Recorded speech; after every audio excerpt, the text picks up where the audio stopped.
xem là ta cài ra như này có đúng hay không, đúng không? Đó. Bây giờ ta cài ra đấy thì khẳng định đúng hay không thì ta chưa hề được đâu, đúng không? Khắc thực. Tôi sẽ test lại gốc phôi. Thế thì khi ta cài ấy, thì ta thấy là để trong cái bảng veo này là bảng là hoàn toàn để trắng hết, không hết, đúng không? Và bảng Covexi là bảng ta cài đặt ở đây, ta sử dụng hai con dao, dao số 1 và dao số 3. Bây giờ thầy sẽ cài lại gốc phôi.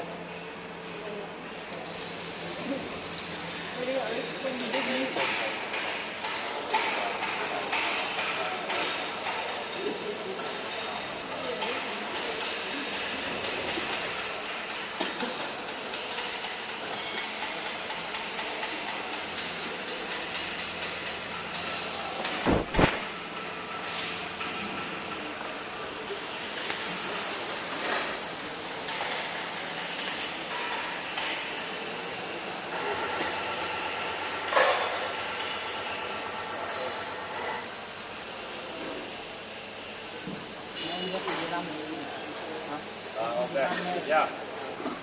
Như vậy là ta đã cài xong. Yeah. Bây giờ tôi sẽ chạy demo, test lại chương trình. Đấy là ta chỉ test trình thôi, còn chưa test thông số cao.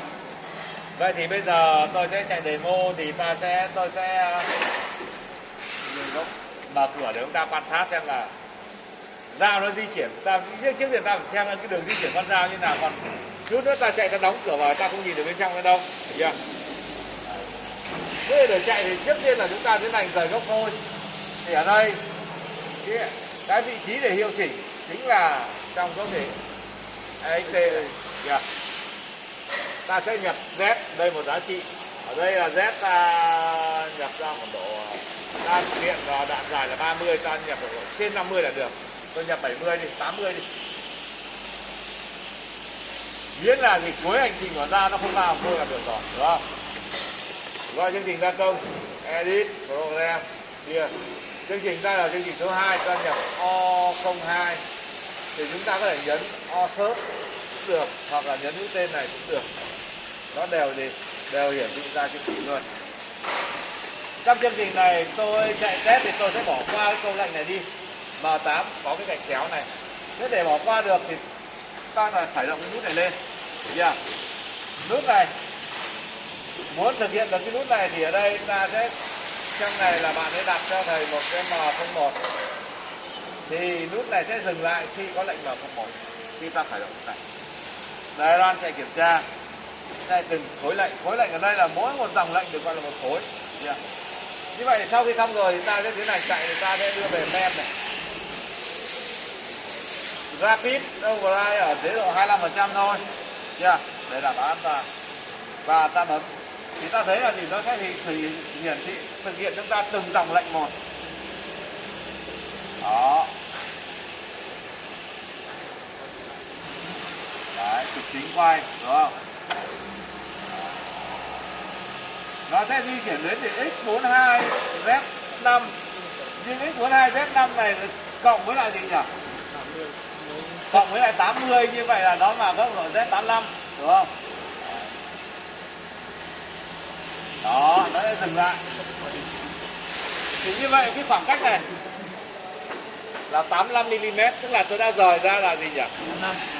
Rời ra 80 rồi. Được chưa? Đấy. Như vậy thì điểm này là điểm bắt đầu hành trình rồi, và nó sẽ không bao giờ cắt gọt được vào trong phôi. Bỏ qua dòng lệnh M8 và nó cắt đến G94 luôn, xé vào đầu luôn. Đến đây ta có thể nhìn trên đồ họa, vừa nhìn ra một nhìn đồ họa, đúng không? Yeah. Lại dừng. Khi hết lệnh là G94, tiến hành chạy vào chương trình gia công. Yeah. Như vậy là gì nhỉ? Ta nhìn dao di chuyển, đúng không? Thế ở đây từng khối lệnh thì ta sẽ bấm từng dòng một, mỗi một lần nó dừng tọa độ không di chuyển thì ta sẽ bấm tiếp, đúng không? Đèn đỏ là tạm dừng. Yeah.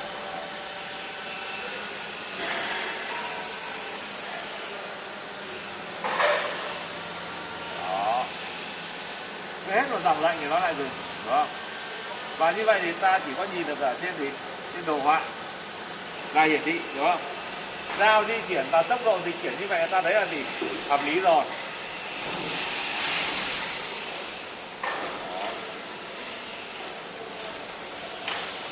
Yeah.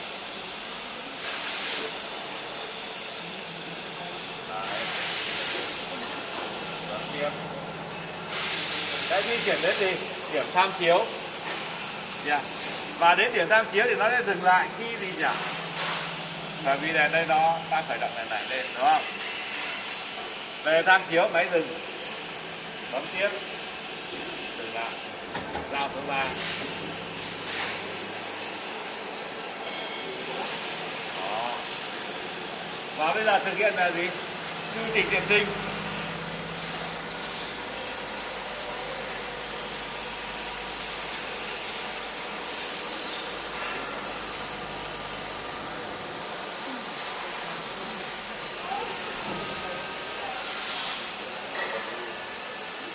Đến đây rồi, đã an toàn rồi thì ta có thể tắt nút này đi, nó sẽ chạy tự động hệ thống ra.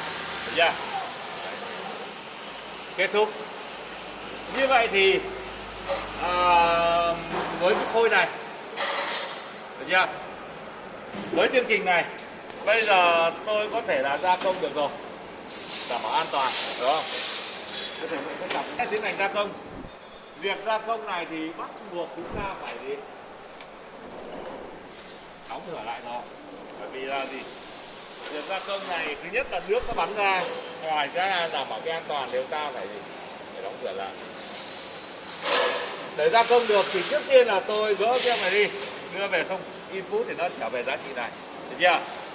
Cắt bỏ các cái chế độ không cần thiết. Các em nên nhớ là chế độ này chỉ được khi chạy đồ họa, chạy mô phỏng thôi. Còn khi cắt gọt bao giờ phải tắt cái này đi. Ta đẩy nút này lên thì nó sẽ đâm thẳng vào và sẽ tan ra ngay, vỡ ngay, được chưa? Tiếp theo bây giờ tôi tiến hành rời gốc theo phương X để tôi hiệu chỉnh kích thước. Ví dụ tôi rời lên đây là 0.5 input. Như vậy gốc phôi được dịch lên theo chiều dương một lượng là 0,5 mm, đồng nghĩa với việc là gì cả? Kích thước được tăng lên một lượng đúng bằng giá trị ta nhập. Xong rồi bây giờ ta tiến hành chạy. Yeah. Tôi thấy là có một chỗ này là nó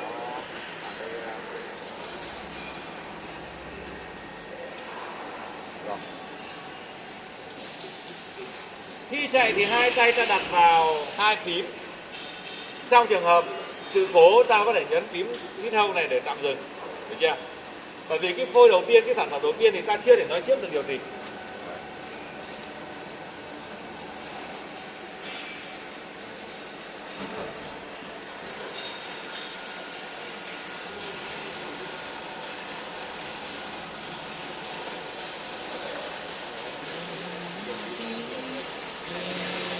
Giờ ta thấy nước nó bắn ra rồi đúng không? Rất là nhiều nước bắn ra và ta không được nhìn, ta nhìn bên trong nó chỉ là hơi mờ mờ thôi.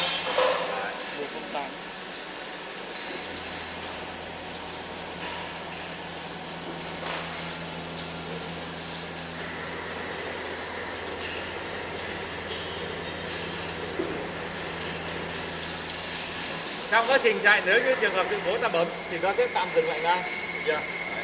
Muốn chạy tiếp ta lại bấm tiếp.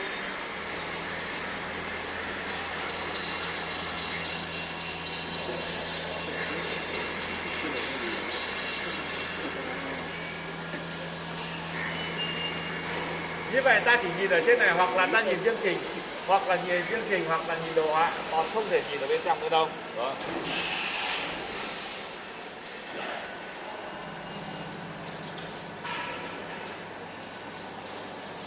Bao giờ tọa độ hết di chuyển lúc này mới là gì? Máy mới dừng chỉ ở đây này. Dừng vào số 1. Yeah. Như vậy tôi đã tiện thô xong. Bây giờ bước tiếp theo là tôi sẽ hiệu chỉnh con dao đầu tiên. Với con dao này là dao tiện thô thì tôi để lại tiện tinh, với bạn ấy để lại với lượng dư là 0.5 cộng với 0.5 rời gốc phôi là 1 mm. Như vậy con dao này của tôi sẽ kích thước chính xác sẽ là bao nhiêu? Phi 32 tôi đo phi 32 thì nó sẽ là 33, đúng không? Nó phải là 33. Vậy ta đo.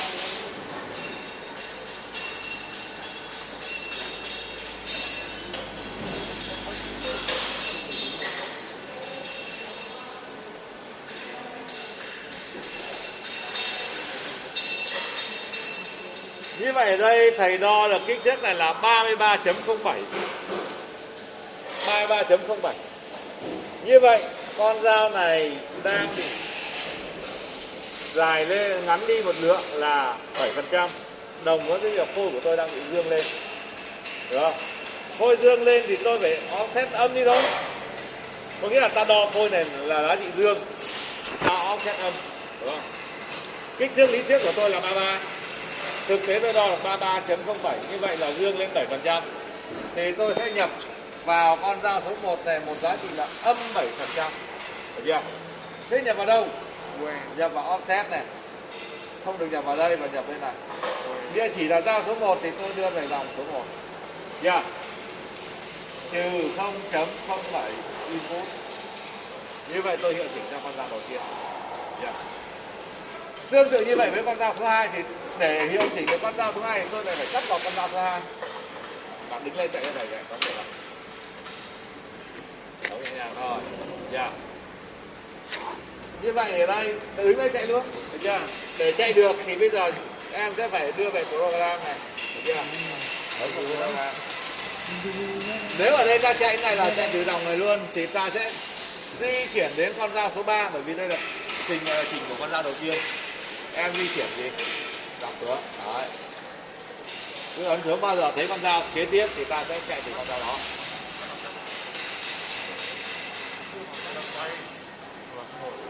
Đấy, được chưa?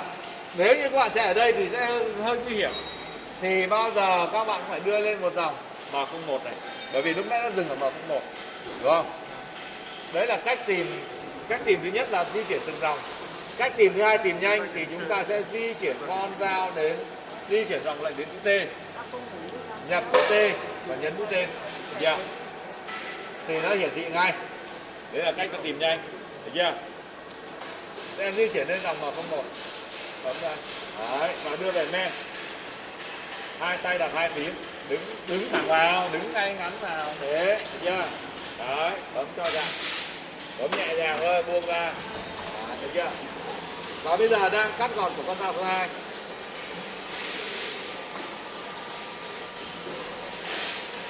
Chưa đến nơi đâu, được chưa? Bấm vào tác phải đến nơi rồi, đấy, được chưa? Các bạn nhìn trên này hoặc nhìn đây, một là nhìn chương trình, hai là nhìn đồ họa, đúng không?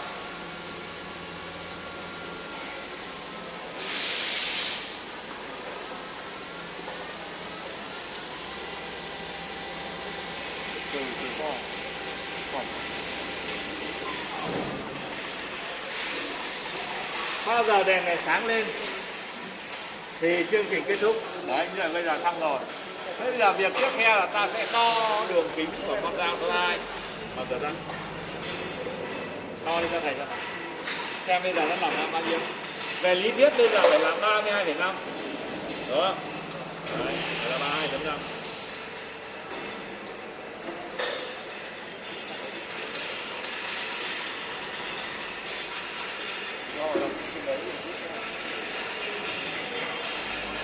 Thích chưa?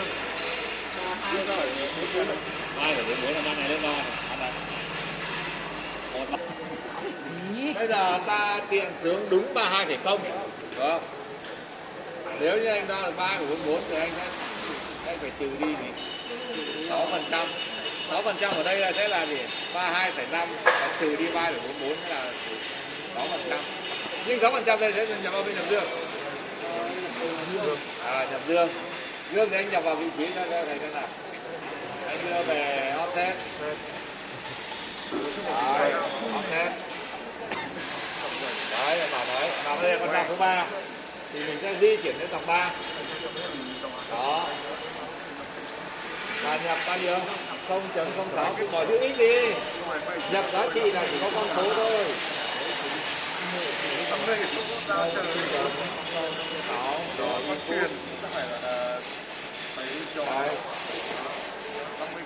Yeah.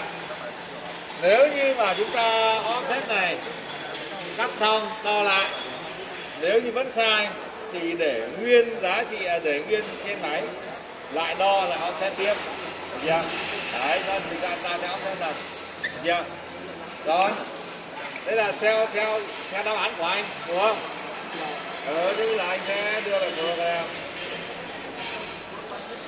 Bây giờ mình chạy lại là chạy lại cả chương trình. Mình chỉ chạy lại con dao số 3 thôi thì anh làm như lúc nãy. Lại đưa về edit, từ từ đưa về edit ra thì mới di chuyển được. Yeah. Edit. Đấy, anh di chuyển đến phòng số 3. Đây. T nữa. Đấy, lại đưa về màu 01. Rồi lại bật nem lên. Nem. Lại về chưa nem? Chưa. Nem đâu? Edit. Từ dưới nó đỏ ấy. Rồi lại hai tay đặt ra lại chạy đi. Bấm buông tay ra chứ, bấm lần nữa, bấm nhẹ thôi. Và đây chính là gì nhỉ? Hiệu chỉnh kích thước. Yeah.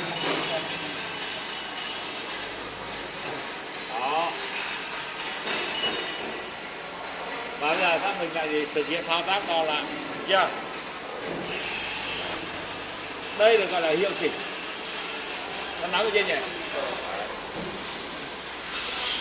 Có thể nói là bước này là cái bước mà ta phải làm rất là tỉ mỉ, được chưa? Làm rất tỉ mỉ. Đấy. Rồi, làm trở ra. Rồi, tìm to lại. Chết rồi, quên một bước quan trọng nhất, đó là để chiêu chỗ này. Sao cái này là không phải, sao cái này là 5% à? Đó chính là cái này Đưa ra làm gì? chính là bước hiệu chỉnh, được chưa? Lúc nãy ta nhập ở đây. Bây giờ còn một phôi nữa thì chúng ta lại hiệu chỉnh lại, được chưa? Nắm được chưa nhỉ? Bây giờ nhóm khác lên lại thì xóa này về không đi. Xóa này về không đi. Và các bạn thì lấy phôi kia lên. Hiệu chỉnh cho thầy. Hiệu chỉnh cho tôi về kích thước